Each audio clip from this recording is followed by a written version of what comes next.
Welcome back. Yes, we still have a few more moments left. You can still call in, and we haven't forgotten the safety issue. But we already have a caller. Hello. Okay, we lost that caller.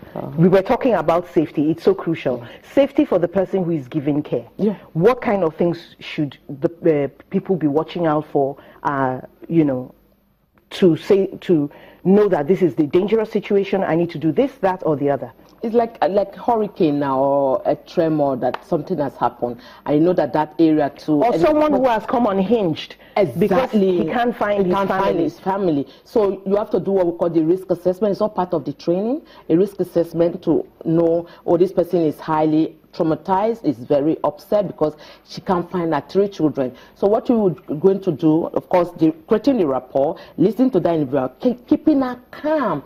Don't worry, let us get you to safety. We're going to now look for your children. Your own safety is very important for us. If you're ladies, we're not going to get you to safety and we won't get your children. So you have to get and you cannot help your children in this condition. We have to stabilize you. Exactly. All right.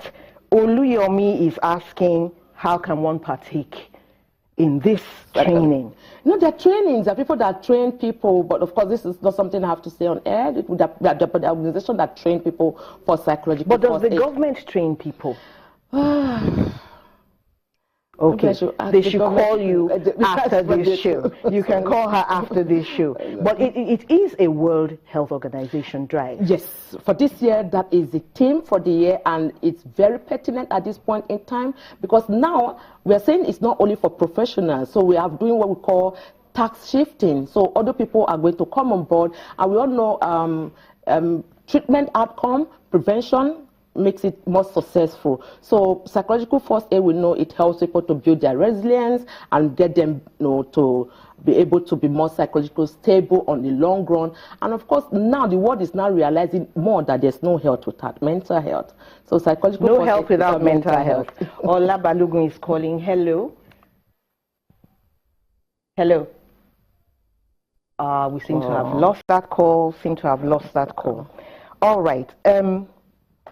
You said there's no health without mental health. Yes. Sorry? Okay. Hello. Hello. We can hear you now. Okay. What's your question? Hello? We can hear you. Go ahead. Okay. I just want to find out from your guest about the physical issue that she's talking about. Physical? I mean, I want to speak with the doctor, Kadri. Well, go ahead. The doctor is right here. Just ask your question. Okay. Hello? Yeah. What I want to find out is... Go ahead. Okay. What I want to find out is that this situation happened in Kubwa.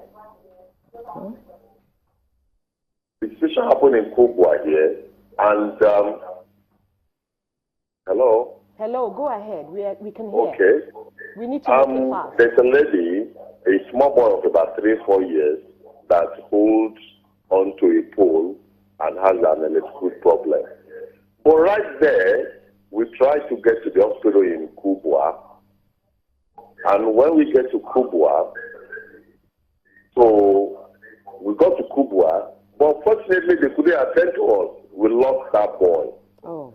And something needs to be done in Abuja, especially crowded area. That many times something happens. Okay, I'm afraid that's all we can take. Let the doctor respond. Should they have taken the person or called for help? If you're close to a health center or a primary health care place, you should be able to take that person, because that person needed more physical attention than even the psychological. And of course, even the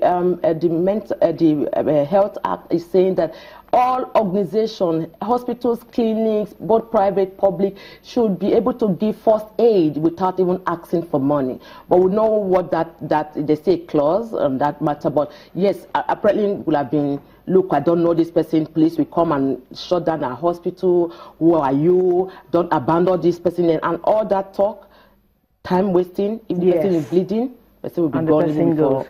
Now, just tell us, what do we need right now for a successful reinforcement of people for this to work in Nigeria? We need the government.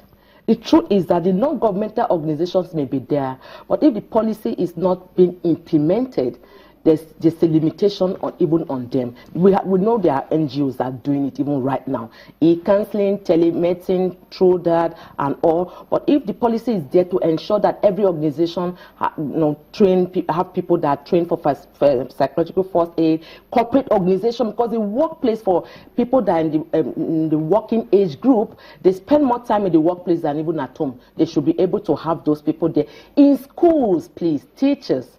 Also in schools, because we have crisis. Yes, it's crucial for teachers to know something about first aid.